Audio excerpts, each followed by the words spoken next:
Hello guys, Chris, Keymaker Supply back again. Home of Mid-America Q lathes.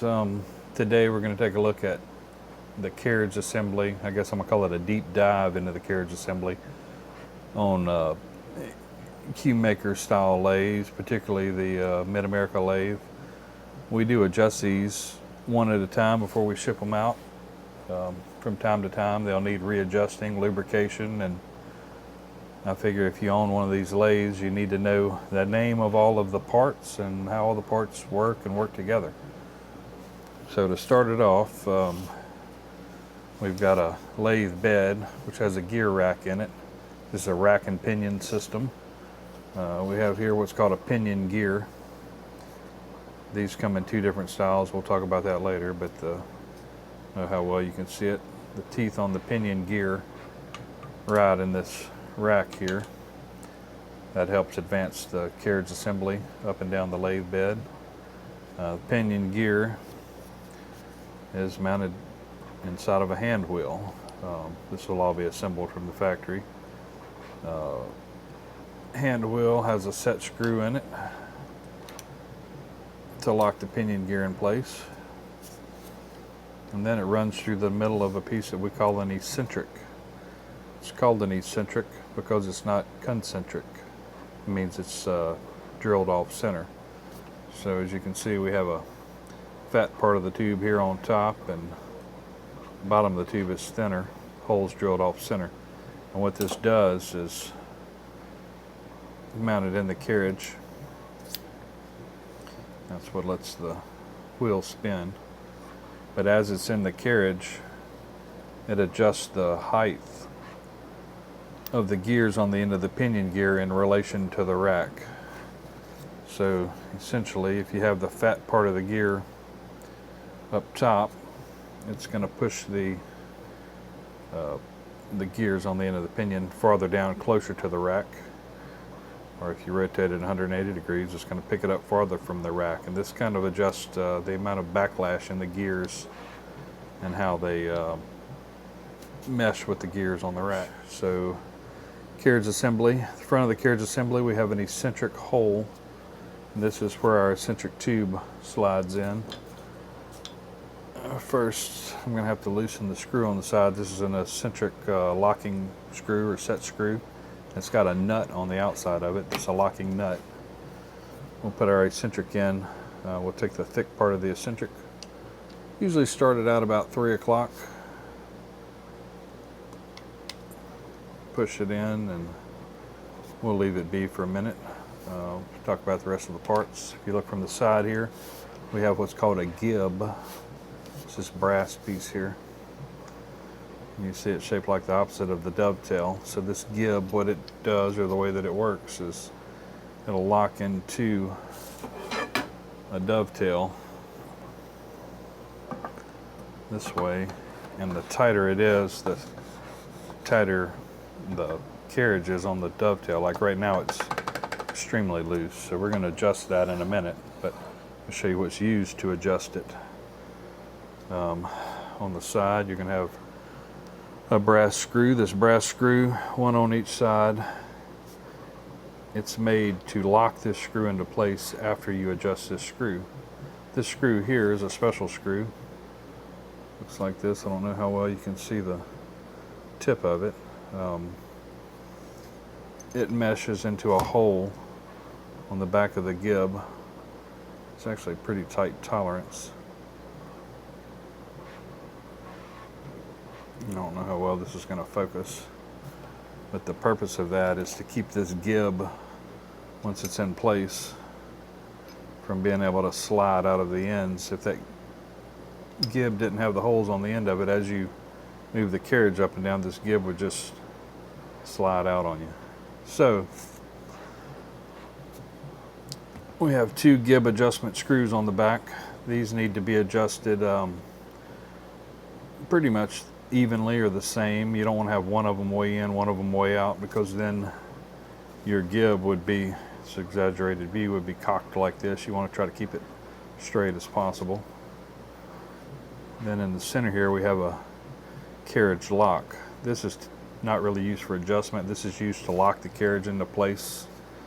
So as you're moving it, you can turn this screw and it'll actually lock the carriage in one spot, and it'll keep you from being able to adjust it with the hand wheel. This is typically used in a facing cut when we're cutting across the face of a tenon or a ferrule, something that you want to get, you know, really flat and straight. If this is locked down, it'll prevent the carriage from sliding left or right while you're advancing it forward. Pretty important. All right, so back to this guy. Let me get rearranged, and I'm going to show you how we actually put this carriage on the bed and get these gib screws adjusted and getting everything riding smooth on the carriage. All right, now we're turning back around, still in the same place, feels pretty good. Now we put our hand wheel in. Got our eccentric fat part, 3 o'clock. One thing you want to make note of is how far this eccentric tube sticks out. You want it to be to where the end of this pinion gear is not digging into the side of the U-channel. You want to keep it off just a little bit. So push the hand wheel in. Hang on, let's loosen this screw up a bit. I'm not having a good spot. So right now this eccentric has it down too far to where I can't push it into the threads. It's got it too low, so it's actually hitting the threads. So what I need to do is rotate the eccentric just a little bit. Push it back in. Should go right in on the threads with no problem. I guess maybe I can move the camera where we can get a better shot of this. So we'll adjust how far our eccentric is. Sticking out, so I got the right distance on it. I'm going to back off of this lock nut a little bit.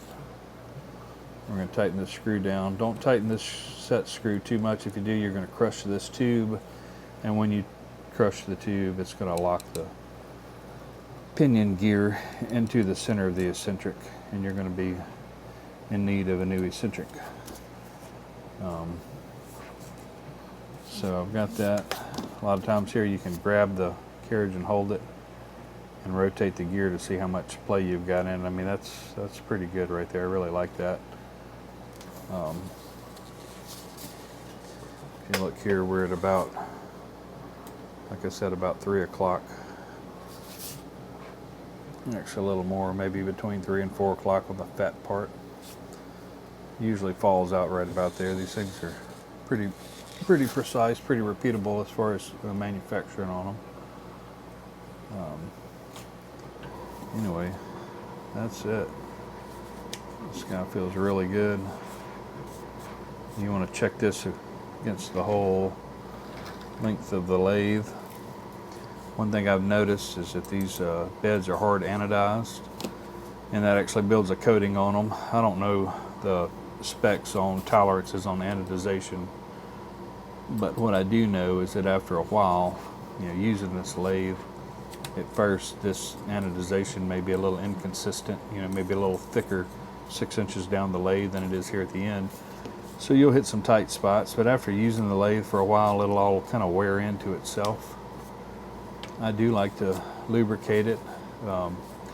Put you a drop of 3-in-1 oil, maybe here and here, and slide this off and put you a dab underneath on top of the brass gib, on top of this fixed side, and then just, you know, run it back and forth and work it in. Really the best oil for the solution, in my opinion, is Mobile Vactra #2. It's a slide-away oil. It's actually designed for latheways. That's something that we'll have available on our store real soon. It's kind of hard to find. I think you have to buy it in 5-gallon drums or 5-gallon buckets or 55-gallon drums. We're going to start selling some little 4-ounce portions, just so it'll be available to everybody pretty easily.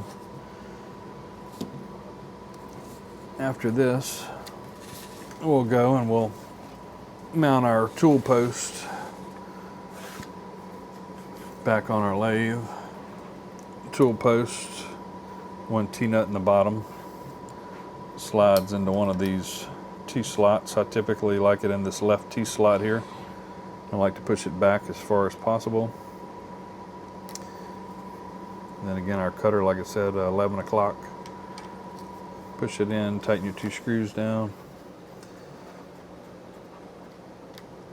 And you're ready to make some sawdust or chips or whatever you want to call it. Hope this helps some guys out. Thanks for watching.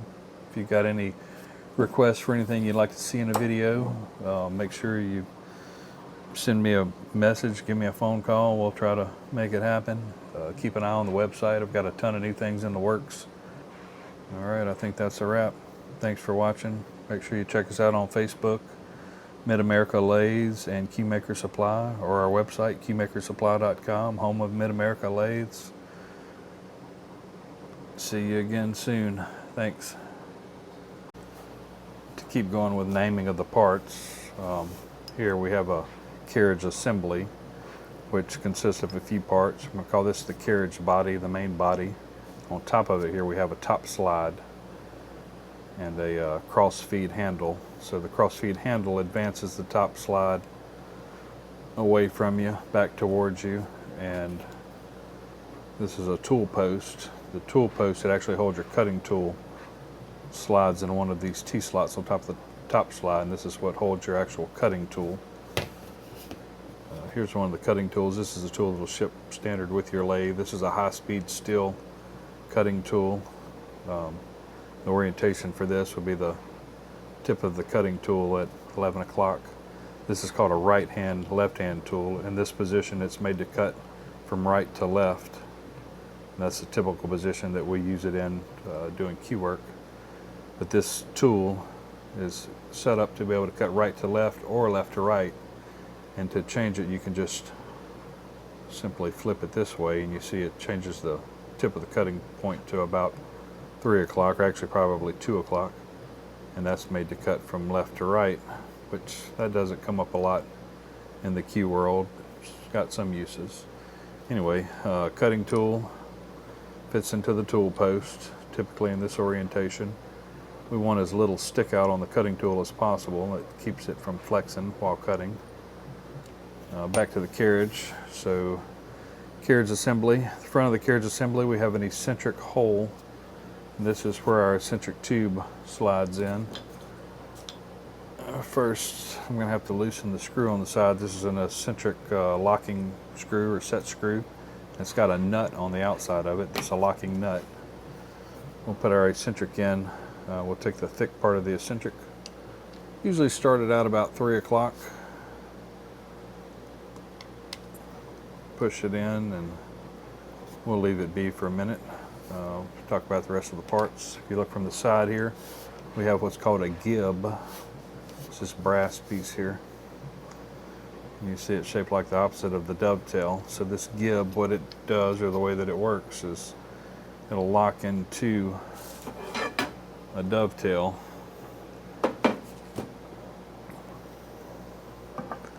This way, and the tighter it is, the tighter the carriage is on the dovetail. Like right now it's extremely loose, so we're going to adjust that in a minute, but I'll show you what's used to adjust it. On the side you're going to have a brass screw. This brass screw, one on each side. It's made to lock this screw into place after you adjust this screw. This screw here is a special screw. Looks like this. I don't know how well you can see the tip of it. It meshes into a hole on the back of the gib. It's actually pretty tight tolerance. I don't know how well this is going to focus, but the purpose of that is to keep this gib, once it's in place, from being able to slide out of the ends. If that gib didn't have the holes on the end of it, as you move the carriage up and down, this gib would just slide out on you. So We have 2 gib adjustment screws on the back. These need to be adjusted pretty much evenly or the same. You don't want to have one of them way in, one of them way out, because then your gib would be, it's an exaggerated view, would be cocked like this. You want to try to keep it straight as possible.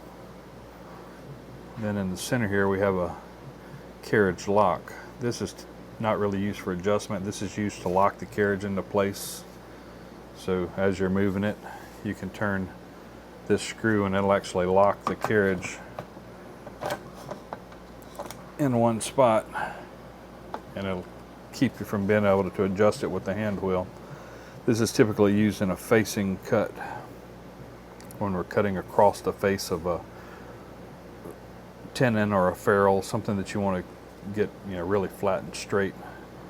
If this is locked down, it'll prevent the carriage from sliding left or right while you're advancing it forward.